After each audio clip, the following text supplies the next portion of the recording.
1월, 2월, 3월, 4월, 5월 이렇게 월 단위로 얘가 올라가면 지수가 많이 폭락을 했다는 거예요. 현재 2월 말에 여기입니다. 슬금슬금 올라가죠. 3월 달에 정점을 찍어요. 이 기록이 앞으로 무조건 반복된다는 보장은 없지만 우리 입장에서는 조심해서 나쁠 건 없다.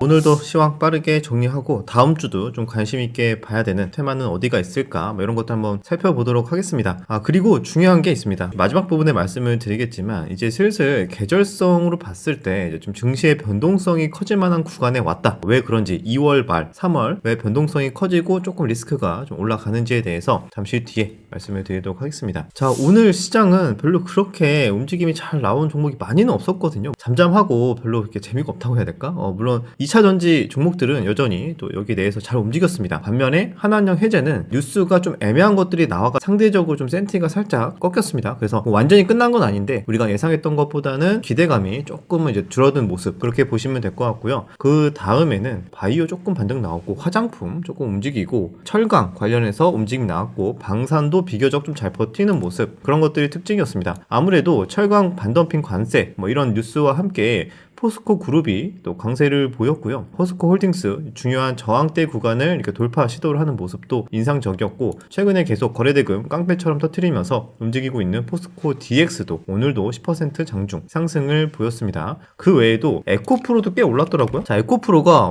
이 친구가 얼마 전만 해도 레인보우 로보틱스에게 따라잡히는 거 아니냐 그런 내용을 말씀을 드렸었죠. 근데 안 되겠다 자존심 상한다 라고 하면서 9조 정도까지 좀 반등을 했습니다. 에코프로가 현재 8조 9천억이고요. 레인보우는 이제 7조 8천억. 장중에 또 8조를 넘기기도 했는데 또 차익 실현이 나오면서 계속 8조의 문턱에서 걸려서 올라가지 못하고 있습니다. 그래서 현재 상황은 2차 전지 쪽 투자 심리가 좀 좋아지면서 에코프로가 좀 시가총액 차이를 좀 벌리고 있는 상황이다. 그렇게 보시면 좋을 것 같습니다. 그 외에는 뭐 반도체나 유리기판, 뭐 CXL 등등등 다 전력기기도 그렇고 조정 흐름이 나왔습니다. 별로 그렇게 움직임이 대부분 관망세가 나오고 있는데 아무래도 좀 반도체 쪽은 다음 주에 나오는 엔비디아 실적 발표 때문인지 아마 그때까지는 좀 눈치 보면서 관망이 이루어지지 않을까 또 이런 생각도 드네요. 언제 실적 발표를 하냐? 다음 주 27일 날 엔비디아의 실적 발표가 있기 때문에 그래서 그때까지는 반도체는 조금 잠잠할 수 있을 것 같고 비교적 뭐 오늘처럼 2차 전지나 이제 다른 가벼운 종목들이나 뭐 신규주나 뭐 한한령 해제나 이런 쪽 내에서 좀 순환매가 이루어질 가능성이 높겠다.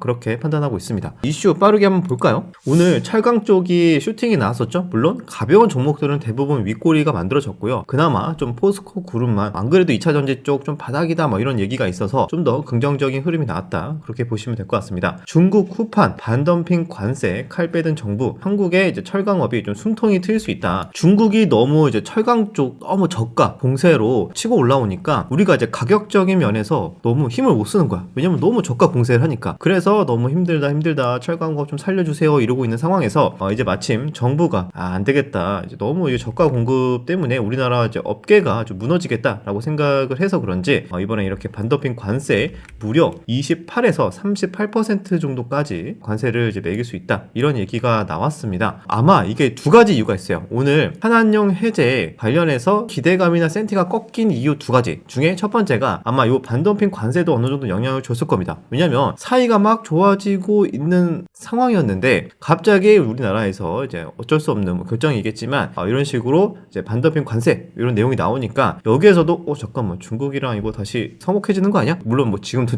그렇게 진하진 않지만 또 그런 전망이 나올 수도 있는 거고 두 번째는 이게 좀 더 컸습니다. 뭐냐면 한한령 정말 해제 되나 많은 분들이 이제 반신반의를 하고 있었고 어제는 그 기대감이 뿜뿜이었는데 중국 관계자들은 막상 갸우뚱이라고 합니다. 이게 진짜인지 아닌지 모르겠는데 한한령 해제 가능성에 대해서 중국 관계자들은 잘 모르겠다. 이게 될까에 대해서 조금 가능성에 대해서 부정적인 관측이 나오고 있다. 그런 내용이라고 하고요. 그리고 나서 중국에서 다양한 중국 관련 뭐 콘텐츠 담당 부서들 입장에서는 한국 콘텐츠 정책에 대한 뭐 별다른 동향이 감지되고 있는 건 모르겠다. 딱히 바뀐 거 없는데요. 이렇게 이렇게 얘기가 나왔다고 합니다. 물론 아직 초입이니까 이제 기대감인 거니까 아직은 뭐 당연히 감지가 안 될 수도 있겠죠. 근데 서서히 어떻게 바뀌는지 그 뉴스에 따라서 관련주들도 조금 이제 변동성이 커질 것 같습니다. 그래서 오늘은 어저께 한한령 해저 그렇게 좋았는데 오늘 왜 이러나요? 라고 본다면은 반도핑 관세도 있었고 여기 중국 관계자들의 약간 갸우뚱 이런 뉴스 때문에 조금 가려다 말고 좀 차익 실현이 나오고 좀 그런 흐름이 나왔습니다. 다음 소식은 여전히 2차전지 쪽 투자 심리가 굉장히 좀 괜찮죠. 그래서 다음 주까지 계속 이어질 수가 있겠는데 오늘은 거기 관련된 또 섹터에서 또 그 테마에서 순환매가 괜찮게 들어왔습니다.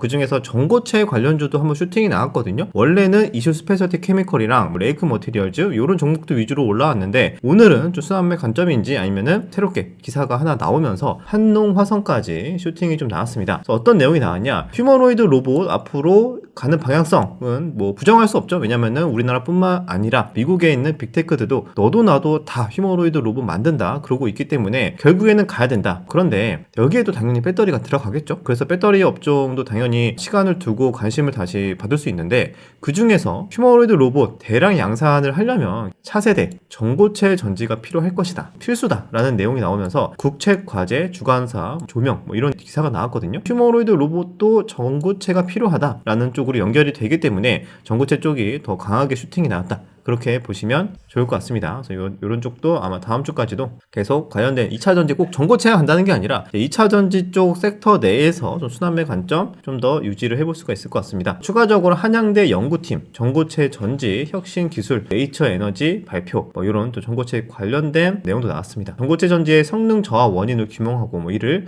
극복할 수 있는 새 소재 기술을 개발했다. 이런 내용도 나왔습니다. 다음 소식은 메타 미국의 미네소타 토지 추가 매입을 했는데 그 이유가 역시 또 데이터 센터 증설을 위해서 추가 매입을 했다라는 내용이 나오고 있습니다. 여전히 뭐 데이터 센터 관련해서 추가 증설 관련된 투자는 멈추지 않고 계속 진행되고 있다. 그렇게 보시면 될 것 같습니다. 다음 소식은 현대차 오늘 살짝 갭 떴다가 좀 빠지긴 했거든요. 현대차 미국 GM 공장에서 차 만든다. 그래서 양사가 공급망 동맥 체결 추진을 이제 의미를 하고요. 이렇게 되면은 현대차 자동차 업계가 관세로부터 자유로워진 거 아니냐. 뭐 이런 또 전망이 나올 수가 있겠죠. 그래서 이것 때문에 갭 떴다가 또 그렇지 또 매도세가 나오면서 상당 부분 또 뱉어내면서 마무리를 했습니다. 아무튼 뭐 긍정적인 내용이라고 보시면 될 것 같습니다. 트럼프 이제 영향의 관세 폭탄 피해를 최소화하기 위해서 이런 식의 뭐 공급망 동맹 체결 추진했다는 소식이고 근데 이것 때문에 오히려 또 잘 움직였던 거는 이제 다른 부품사들 SL도 잘 갔고 다른 부품 종목들도 한 번씩 슈팅이 나왔습니다. 그 다음에 미국에서 증시 운명 여기에 달렸다. 월가 쪽집게의 조언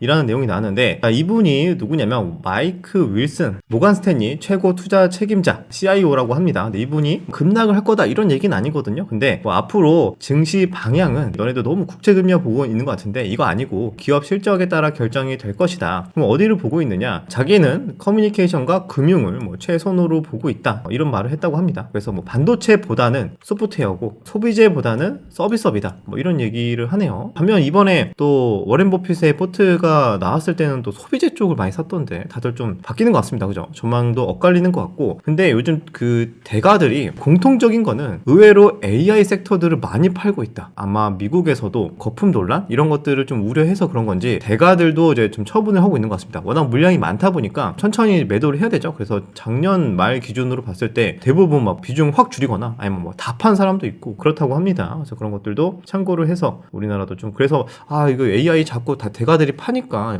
못 갈라나?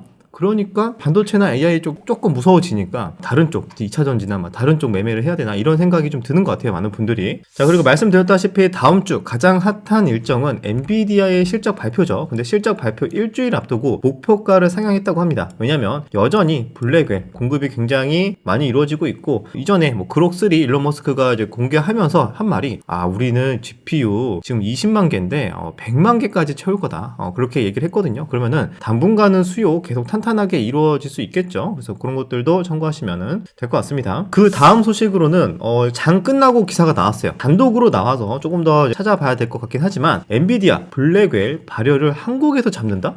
한국에서 뭐 이게 진짜인지는 아닌지는 좀 사실 여부를 좀 더 확인해야 됩니다. 근데 일단 시간에서는 관련주들이 뭐 거의 뭐 상한가를 가면서 테마성으로 좀 잘 움직이고 있고요.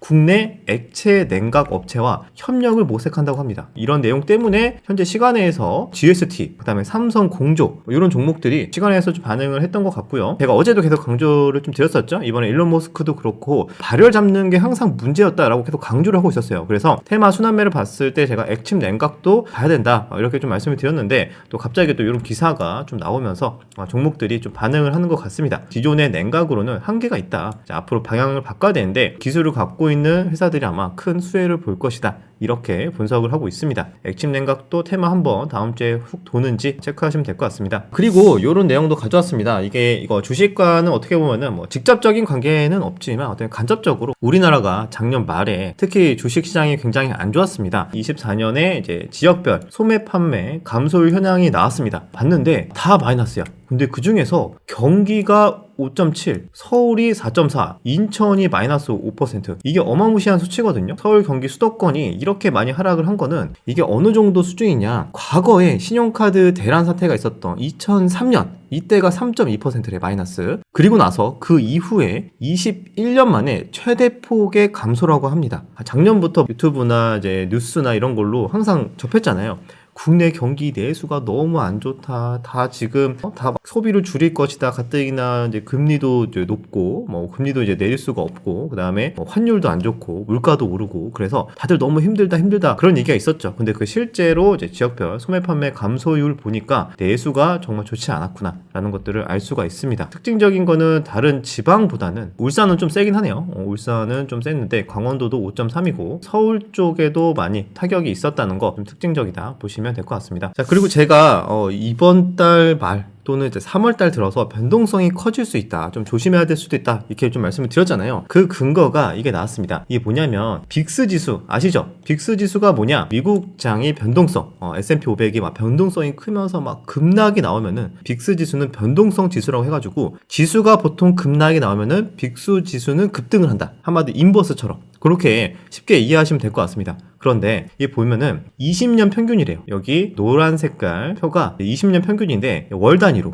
1월, 2월, 3월, 4월, 5월 이렇게 월 단위로 평균적으로 얘가 올라가면 지수가 많이 폭락을 했다는 거야. 그러니까 변동성이 굉장히 커졌다는 걸 의미합니다. 계절성 보니까 지금 현재 2월 말에 여기입니다. 슬금슬금 올라가죠. 슬금슬금 올라가고 보면은 3월 달에 정점을 찍어요. 3월 달에 얼마나 증시가 출렁거렸으면은 막 급등을 합니다. 그리고 나서 4월 슬슬 봄쯤 되면서 날씨도 풀리고 증시도 풀립니다. 그러면서 빅스 지수가 하락을 합니다. 그래서 이때는 시장이 보통 좋았죠. 그리고 나서 언제 7월까지 굉장히 좋았다가 8월부터 상승하기 시작합니다. 여름 좀 뜨거워지면 또 빅스도 이제 뜨거워집니다. 그리고 나서 9월달까지도 올랐다가 10월달도 급등을 해요. 과거에 좀 생각을 해보면 이제 계절성 공부하신 분들 맞아. 우리 항상 금융위기도 8월, 9월, 10월에 출렁거리기도 했었고 그게 아니더라도 한 번씩 또 차익 실현이 나왔고 2월 말 3월에 또 이제 상장 폐지 시즌 이런 것도 있었고 우리나라는 근데 미국도 이렇게 좀 흔들리는 게 많이 있었다고 합니다. 그래서 요거는 계절성, 그러니까 평균이라서 항상 무조건 이때 급락을 한다. 그건 아니죠. 근데 20년 평균을 내보니까 보통 10번에 6, 7번은 이렇게 좀 급락을 했더라. 이런 과거 기록이고 이 과거 기록이 앞으로 무조건 반복된다는 보장은 없지만 사실 이게 많은 또 프로그램이나 또 알고리즘 매매가 또 이런 또 과거의 패턴에 기반해서 또 매매가 이루어지는 것도 있거든요. 그래서 자꾸 막 반복되는 경우도 있다. 이런 얘기도 있는데 우리 입장에서는 조금 조심해서 나쁠 건 없다. 근데 우리나라 증시가 이제 막 좋아지기 시작했는데 이것 때문에 다시 빠진다는 거냐 좀 애매하겠죠. 근데 미국 증시가 변동성이 굉장히 커지는 거지 우리나라도 물론 같이 맞을 수는 있어요. 근데 상대적으로 우리나라는 덜 맞을 수 있겠죠. 미국장이 3% 하락한다고 해가지고 원래는 우리나라가 5% 하락을 했잖아요. 미국장 3% 하락하면 그런데 이제는 조금 우리나라 체력이 좀 이제 버틴다. 그러면은 미국장 3% 하락할 때 우리나라는 1.5에서 2% 정도 하락하면서 상대적으로 좀 괜찮은 모습이 나올 수도 있습니다. 그래서 이런 또 계절성으로 변동성이 커지는 시기가 왔으니까 조심해서 나쁠 건 없다. 그 정도로 참고하시면 될 것 같고 오히려 이럴 때 또 수급이 몰리는 곳이 있습니다. 그래서 수급이 몰리는 곳에서 좀 센팅하기 괜찮은 곳에서는 이 시장의 조정이 오히려 기회가 될 수가 있다. 그렇게 생각을 하고 거기에 맞게 좀 차분하게 대응하시면은 좋을 것 같습니다. 그러면 여러분 다음 주 실전 투자를 할 때 어디를 좀 과연 집중적으로 봐야 할까? 많은 분들 고민이 되겠죠. 저는 보면은 계속 강조를 드렸다시피 2차 전지 섹터 내에서 순환매가 계속 들어올 거다. 이렇게 보고 있고요. 대표적으로 포스코 그룹도 있고 전고체도 있는데 다른 또 올라가지 못했던 애들도 키 맞추기 수급이 들어올 수 있겠다. 그 다음에 한한령 해제 약간 좀 애매한 뉴스들이 나오긴 했으나 그러나 그렇다고 해가지고 그 기대감이 완전히 또 사라질 만한 좀 그런 상황은 아니거든요. 조금은 약해졌지만 그래도 시간차를 두고 뉴스가 나온다면 충분히 또 수급이 들어올 수 있겠다, 그 정도로 체크를 하고 있습니다. 자, 그 외에는 현재 뭐 시간에서도 좋은 흐름이 나왔던 뭐 액침 냉각이나 양자 쪽도 한번 순환매가 들어오는지 또 미국장과 같이 또 체크를 해야 될 것 같고, 그 외에는 뭐 유리기판 같은 테마는 워낙 강했는데 엔비디아 실적 발표를 앞두고 반도체가 다 지금 좀 소강 상태예요. 좀 조정이 나오고 있고, 그래서 저는 개인적으로 유리기판은 뭐 추가 하락이 나오면은 약간 낙주 정도로 좀 참고를 하고 있습니다. 그래서 이 정도 흐름 내에서 집중을 해야 되는 거는 딱 정해져 있으니까 여기 내에서 좀 차분하게 준비를 하시면은 뭐 좋지 않을까 생각이 들고요. 마지막으로 여러분들 마무리하기 전에 여러분들 주덕의 단기 매매 종합 패키지, 나는 뭔가 단기 매매 좀 트레이딩 한번 좀 해보려고 하는데 모르겠다, 기초가 너무 없다, 또 나는 원칙이 지금 하나도 없다, 그런 분들은 처음부터 원칙, 뭐 매수 원칙, 매도 원칙, 손절 원칙 자세하게 하나하나 갖고 시작하는 것과 맨땅에 헤딩하는 것과는 완전히 좀 차이가 크겠죠. 그렇게 보신다면은 요런 또 종합 패키지, 스윙과 종가 매매 패턴을 원칙을 자세하게 다 적어놨기 때문에 이런 내용을 평생 소장하면서 천천히 공부하고 싶으신 분들은 참고하시면 좋을 것 같습니다. 아래 고정 댓글에 링크 타고 들어가시면 상세 페이지 나오니까요.